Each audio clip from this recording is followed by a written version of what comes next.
Welcome to my channel Ratna's healthy and tasty kitchen. আজকে আমি আবার চলে এলাম একটা নতুন রেসিপি নিয়ে। হ্যালো এভরিওয়ান, কেমন আছো সবাই? আশা করি সবাই ভালো আছো। দেখো, আজকে আমি খুব তাড়াতাড়ি আর বাচ্চাদের বড়দের সবারই টিফিনের জন্য বা সন্ধ্যেবেলা তো বাচ্চারা সবসময় একটু ভালো মন্দই খেতে চায়, জানোই, বা রাত্রেও তোমরা করে দিতে পারো। তো খুব চটজলদি আর খুব ইজি একটা রেসিপি শেয়ার করছি। তো আমি আলুটা সিদ্ধ করে এখানে একটা কাঁচা লঙ্কা কুচিয়ে তার সাথে একটু গুঁড়ো লঙ্কা দিয়ে আলুটাকে আগে ভালো করে শুকনো করে নেব। এটা যতক্ষণ শুকনো হবে, ড্রাই হবে, ততক্ষণ এর মধ্যে আরেকটু দিয়ে দেবো একটু ধনে পাতা, আমি বেটেই রেখেছি, আর একটু পুদিনা পাতা সামান্যই দিলাম, কারণ আলুর পরিমাণও তো সামান্য। তো এটা দিয়ে ভালো করে নেড়ে চেড়ে এটা শুকনো হতে হতো, ততক্ষণ আমি একটু আটা মেখে নেবো। আমি 1 কাপ আটা নেবো, তার মধ্যে সামান্য একটু নুন, চিনি আর একটু তেল দিয়ে আটাটাকে একটু গরম জলে মাখবো। দেখো, মোটামুটি আলুটা হয়েই গেছে। এবারে আমি এর মধ্যে একটু অ্যাড করলাম ভিনিগার আর সামান্য হিং। হিংটা অপশনাল, হিং তোমরা দিতেও পারো, নাও দিতে পারো। দিয়ে এটাকে ভালো করে একটু নাড়াচাড়া করে, দেখো ড্রাই হয়েই গেছে, আমি সাইডে রেখে দেবো। এবারে আমি কড়াইতে চাটুটা বসিয়ে নিচ্ছি। রুটিটা আমি জাস্ট আমি হালকা করে, রুটিটা আমার বেলা হয়ে গেছে মেখে। রুটিটা একটু উল্টো পাল্টে একটু গরম হলে রুটিটা দিয়ে একটু উল্টে পাল্টে বেলে নিতে হবে, সেঁকে নিতে হবে, খুব ইজি প্রসেস আর খুবই সুন্দর, খেতেও খুব অসাধারণ হয় আর বাচ্চাদেরও খুব লোভনীয় হয়। দেখো, 2 পিঠ একটু হালকা হালকা করে ভেজে নিচ্ছি, সেঁকে নিচ্ছি। আমি বারবার একই ভুল করছি। এরকম ভাবে আমি দুটো রুটিকে এরকম ভাবে সেঁকে নেব। দিয়ে এবারে আমি গ্যাসটাকে এখন বন্ধ করে দেবো। যেরকম আমরা পরোটা ভাজি না, সেরকম ভাবে আমরা এটাকে জাস্ট একটু হালকা সেঁকে নেব। এবারে গ্যাসটাকে আমি অফ করে দেবো, দিয়ে এটাকে একটু ঠান্ডা করে, দেখতেই পাচ্ছ আমার এটা ছাঁকা হয়ে গেছে। তো গ্যাসটাকে আমি অফ করে দিলাম। একটু রুটির থেকে একটু ছোট ছোট সাইজ করেছি। এবারে ওই স্ম্যাশ করা যেটা আলুটা আমি এখানে দিয়ে দিলাম। এবার বাচ্চাদের জন্য তোমরা চাইলে এর ওপর আমি একটু টমেটো কুচি দিলাম। আজকে আমার ধনে পাতা গোটা নেই, তোমরা চাইলে একটু ধনে পাতা আর একটু কাঁচা লঙ্কা দিয়ে দিতে পারো উপর দিয়ে। আর দিয়ে দেবো একটু সস, একটু আমি ওই পিৎজা পাস্তা সস অ্যাড করলাম।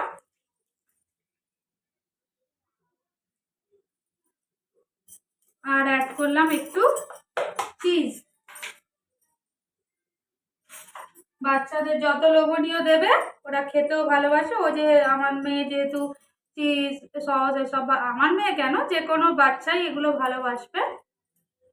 ব্যাস, এটা এরকম দিয়ে এবারে রুটিটা একটুখানি এই সাইডটা একটু জল দিতে হবে, হালকা করে জল অ্যাড করে এটা ভিজিয়ে এটাকে ফোল্ড করে দেবো। এইভাবে আমি প্রত্যেকটাই সাজিয়ে নেব। দেখো, এটা চিটে গেল।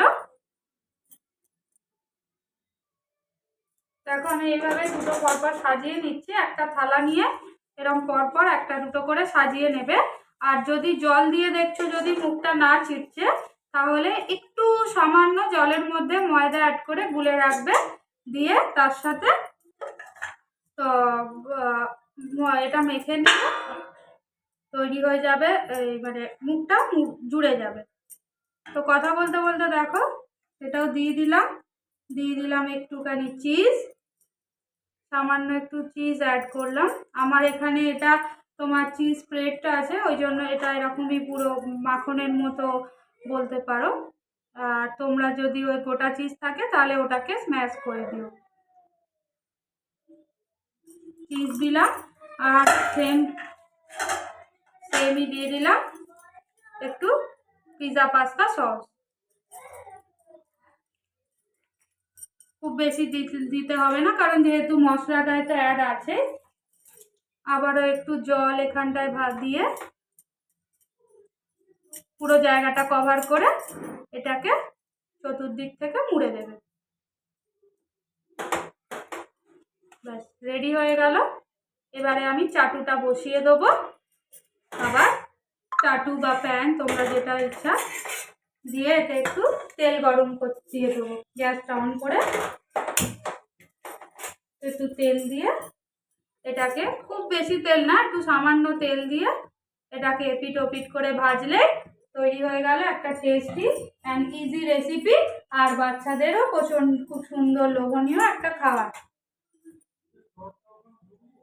তো এটা হয়ে গেল। এটাকে তেলটা গরম হয়েছে, তেলটা দেখো গরম হয়ে গেছে। আমি এরকম দুটো দুটো করে ভেজে নেব। বেলে নিয়ে এটাকে দুটো দুটো করে এইভাবে ভাজলে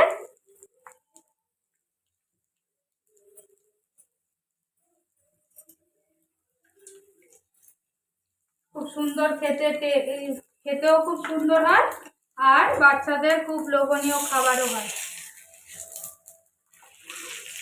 এক পিঠটা আগে ভালো করে ভেজে নেব,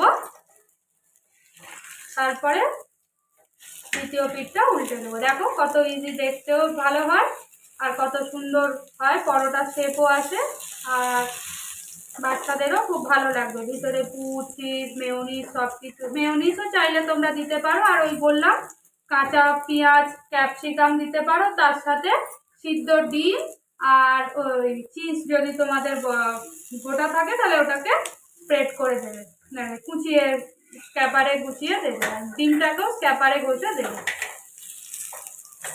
তো আজকে আমি করলাম এটা নিরামিষ যেহেতু, সেই হিসাবে এটাকে পেঁয়াজ আজকে আর দিলাম না। আমার পিৎজা পাস্তা সসে অনেকে বলে যে পেঁয়াজ আছে, কিন্তু আমি এটা পুরোটাই ভেজই এনেছি, কারণ আমি এটা দেখেই আনি। আর চিজটাও সেম। তো এটা এক পিঠ হয়ে গেছে, ওপর দিয়ে একটু মেয়োনিজ লাগিয়ে দিলাম। খুব ইজি রেসিপি আর খুব হেলদি বলতে পারো, আর খুবই সবচেয়ে বড় কথা খুব টেস্টি। আজকে তৈরি হয়ে গেল আমার সকালের, বিকালের বা রাত্রের ডিনারেও তো মাঝে মধ্যে এরকম করে দিতে পারো। খুব খাস্তা হয়, ময়ান দিয়ে মাখা যেহেতু পরোটাটা, তাই জন্য খুব খাস্তা হয়।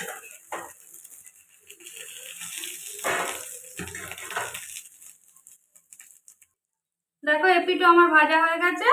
আমি এপিটো অল্প একটু মেয়োনিজ জাস্ট লাগিয়ে দিলাম। ব্যাস, খুব বেশি দেওয়ার দরকার নেই, কারণ ভিতরে তো অনেক কিছুই আছে। রেডি হয়ে গেল।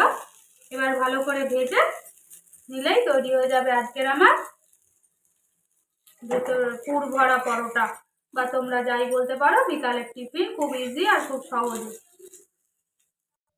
এই দেখো রেডি হয়ে গেছে।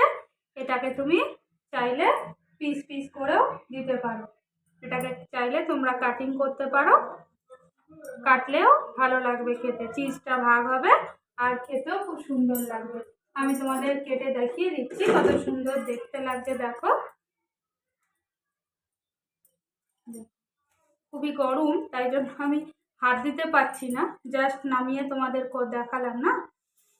যাই হোক, একটা কাটা হয়েছে, দেখো কত সুন্দর ইজি দেখতে হয়েছে। দেখো তৈরি হয়ে গেছে। আমি কেটে সার্ভ করে দিয়েছি, সবাইকে সার্ভ করে দেবো। একটা বেশি ভাজা, কারণ বাড়িতে কেউ একটু বেশি ভাজা পছন্দ করে, কেউ একটু হালকা। তো তৈরি হয়ে গেছে আজকে আমার পুর ভরা পরোটা, বা তোমরা যে যা নাম বলবে সেটাই। খেতে খুব দারুণ হয়, অসাধারণ হয়। অবশ্যই ট্রাই করো কেউ। আর চাইলে আমি আজকে আটায় বানিয়েছি, তোমরা চাইলে এটা ময়দাতেও বানাতে পারো। আর অবশ্যই আমার চ্যানেলটা সাবস্ক্রাইব করতে ভুলো না কিন্তু। ভিডিওটা শেষ করলাম, টাটা। আমার রেসিপিসগুলো যদি আপনাদের ভালো লেগে থাকে তাহলে অবশ্যই সাবস্ক্রাইব, শেয়ার অ্যান্ড কমেন্ট করবেন।